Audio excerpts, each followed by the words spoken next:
La suite de votre grand journal du soir sur Europe 1 avec vous, Nathalie Lévy. Demain, la télévision aussi se déconfine et prépare ses programmes d'été. Il va tout nous dire. Il est votre invité ce soir. Vous recevez Michel Drucker. Eh oui, animateur star de France Télévisions. Bonsoir Michel Drucker. Bonsoir Elisabeth. Non, c'est Nathalie. Alors là, c'est un loupé, magistral, Michel. Nathalie. Oh, alors on recommence. Bonsoir Nathalie. Bon, Michel Drucker, merci d'être en direct sur Europe 1. Michel Drucker, alors vous avez repris la route des plateaux depuis 10 jours maintenant pour reprendre les enregistrements de Vivement Dimanche. Rendez-vous sur votre canapé rouge dans 3 jours. Mais comment vous faites, Michel Drucker? Vous avez du public normalement derrière vous, une pléthore d'invités. Comment vous allez faire? Ben voilà, on remplace donc Roland Garros qui a dû commencer dimanche. On va remplacer le Tour de France sans public, avec, vous imaginez pourquoi. Alors, distanciation, gestes barrières, masque et gel à tous les étages, pas plus de 2 ou 3 cadreurs et pas plus de 1 ou 2 invités. Alors, lorsque Takis Candilis, la direction de France 2, m'ont demandé ce que j'allais faire, parce qu'on m'a dit surtout, vous faites des choses gaies. Mais on vous a donné carte blanche? Gay, mais oui, carte blanche. Et joyeuse, après tout ce qu'on vient de vivre d'anxiogène. Alors je me suis dit, qu'est-ce que je vais faire, sachant que l'actualité culturelle, vous le savez, elle est au point mort, et encore pour un moment. Donc j'ai appelé tous mes copains humoristes, et je leur ai dit, est-ce que vous acceptez de venir passer 1 heure avec moi sans public? Vous ne ferez pas de sketch, mais on va revoir toute votre carrière. Et finalement, je suis en train de démarrer une télévision expérimentale qui m'intéresse beaucoup et qui aura peut-être une suite parce que pour la première fois, je suis en tête-à-tête avec quelqu'un, une sorte de télescopie et ça me sent du public. Ça pourrait faire des petits, cette version-là de ce Vivement Dimanche qu'on va découvrir là, ce dimanche, donc dans 3 jours à 16h15. Donc pour ouvrir cette version de Vivement Dimanche post-confinement, les Chevaliers du Fiel, donc exclusivement les Chevaliers du Fiel, ou ils sont quand même rejoints par d'autres humoristes?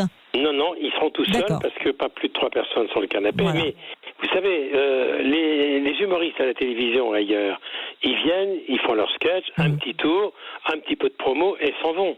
Et en réalité, on les connaît pas vraiment bien. Bien entendu, les Chevaliers du Fiel, on les connaît, mais qui est Éric Carrière? Qui est Francis Ginip? Ces 2 copains qui cartonnent et qui remplissent les Zéniths? Qui sont Vincent Dubois et Jean-Christian Fraissinet, les Baudins qui vont venir en jean et en civil? Même Andrew Manoff, on la connaît pas bien. Donc voilà, je les ai pris en tête-à-tête et ça m'a beaucoup changé. Je suis redevenu journaliste et j'ai abandonné un peu l'animateur pendant 1 heure. Alors voilà ce que vous allez nous proposer tout l'été, c'est ça, Michel Drucker? Parce que c'est vous qui allez occuper tous les dimanches en France sur notre petit écran. Alors on commence donc à 16h15. C'est votre mission. Parce qu'il y a encore le film du dimanche soir, donc à 16h15 dimanche les Chevaliers. Le dimanche suivant, ce sera Anne Romanoff à 16h15. Et après, à partir de juin, et juillet et sans doute août, on sera là pendant 2 heures. La liste est déjà presque complète parce que tout le monde m'a dit oui. Il y aura là-dessous évidemment Las Chevalier, François Morel. J'ai demandé à Claude Lelouch de venir avec Valérie Perrin, la romancière, sa compagne. Michel Leb avec Tom, son fils et Fanny. Laurent Gérard sera là. Enfin, il y aura beaucoup de monde. Et puis je crois que l'actualité littéraire, culturelle, cinématographique, théâtrale va quand même bouger à partir du mois de juillet. Et on va commencer à refaire un petit peu les promos des spectacles qui, je l'espère, reprendront en octobre. Et dites-moi, Michel, quand même, on vous a demandé à vous d'assurer l'été sur France 2. On se souvient, les hommes blancs de plus de 50 ans qui ont été en mauvaise posture ces derniers temps, les Mergy, Le Père, Sébastien et j'en passe. Qu'est-ce qui s'est passé selon vous? Est-ce que vous vous considérez comme un miraculé? Là, c'est à vous qu'on demande d'assurer. Oui, mais moi, je ne suis pas un homme blanc depuis 50 ans. Je suis un homme blanc depuis 70 ans. Donc, je suis seul dans ma catégorie. Écoutez, Delphine Ernotte, Takis Candilis et la direction de France 2 me font confiance. Ça me fait plaisir, d'autant que ça me permet également de préparer mon retour sur scène car j'avais commencé mon spectacle que j'ai arrêté au bout de 20 jours. Écoutez, moi je suis bien sur cette chaîne, c'est ma maison, ça fait la 56e saison, j'en ai passé 50 ans dans le service. Je suis un enfant de la maison. Bien sûr, mais évidemment vous connaissez tous les recoins, Michel Drucker. On vous a proposé quoi? On vous a proposé 7 saisons et puis des primes pour les mois à venir, pour la rentrée, plusieurs saisons d'emblée. Vous savez, il n'y a aucun animateur qui peut vous dire ce qui va devenir dans les mois qui viennent parce que tout a été décalé. Delphine Ernotte a même annoncé elle-même que la vraie rentrée de France Télé, ce sera en janvier. Donc c'est une période un peu de transition. Pour l'instant, je suis là jusqu'à la fin du mois d'août et je suis très content. Après, on en parlera parce que ça va beaucoup bouger. Mais en tout cas, moi je me sens bien. Tant que le public continue à me manifester son affection et tant que la direction m'a à la bonne, je vais pas me plaindre. Ouais. Michel Drucker, dites-moi, vous êtes sorti de confinement, vous, depuis 10 jours maintenant à peu près. Vous étiez à Égalière en Provence, c'est un secret pour personne. Vous étiez confiné sur place et vous avez communiqué avec vos fans, avec le public, avec les Français. Comment vous avez vécu le confinement et la sortie du confinement? Parce que ça non plus, c'est un secret pour personne. Vous êtes un hypocondriaque avec un grand H, Michel.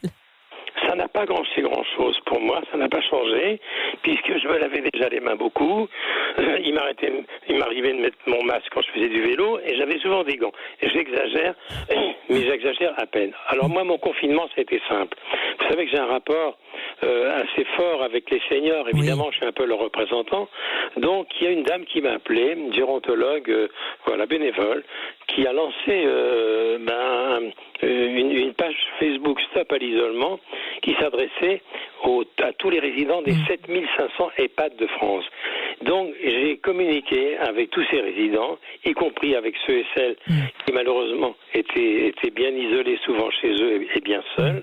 Et j'ai envoyé 2 ou 3 vidéos chaque semaine aux 7500 EHPAD et ça a pris une grande proportion. Je continue d'ailleurs à leur faire des petits clins d'œil avec mes invités du dimanche.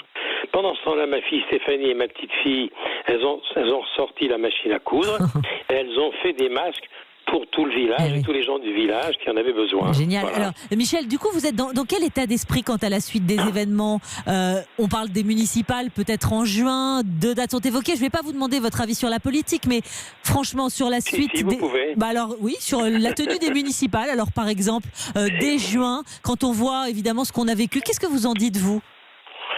C'est vrai que les villes ont besoin d'avoir un maire, ça va de soi.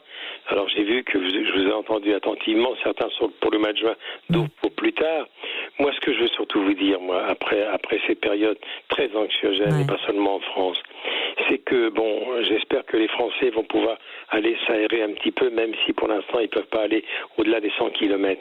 Mais moi, ce qui m'angoisse beaucoup, c'est le retour de bâton sur le plan social et politique, et sur le plan social et économique. Vous imaginez ce qui va se passer. Vous imaginez, vous qui lisez la presse tous les jours, le nombre de gens qui ont peur pour leur emploi, les petites entreprises qui ont le couteau sous la gorge, les restaurants qui ne sont pas ouverts, les terrasses. Enfin, en fait, je vais vous dire, les 3 gagnants de ce déconfinement, c'est 1, la télévision, 2, les plateformes, bien sûr, Netflix qui peuvent se frotter les mains, et les grands gagnants, ça sera les marchands de vélos. Ah, bien sûr, ça on a vu, et ces kilomètres de pistes qui commencent à se dérouler un peu partout dans les grandes villes. Merci. Je les ai empruntés il y a 2 ou 3 jours. Descend de la rue de Rivoli sans voiture. Il y en a une qui doit se frotter les mains, mais elle n'a pas tort, c'est Madame Hidalgo. Évidemment. Merci beaucoup, Michel Drucker. Et on vous sait évidemment amateur de vélo. Vous regarderez la grande boucle, mais qui sera un peu décalée cette année en septembre. Donc, merci beaucoup, Michel Drucker. Merci à vous, Elisabeth. J'étais content de vous entendre. Mais c'était Nathalie, mais c'est pas grave. Vous m'en voulez, décidément. Non, je sais pas pourquoi. Non, mais c'est le déconfinement, peut-être. Merci, Michel Drucker. À très bientôt. Europe 1.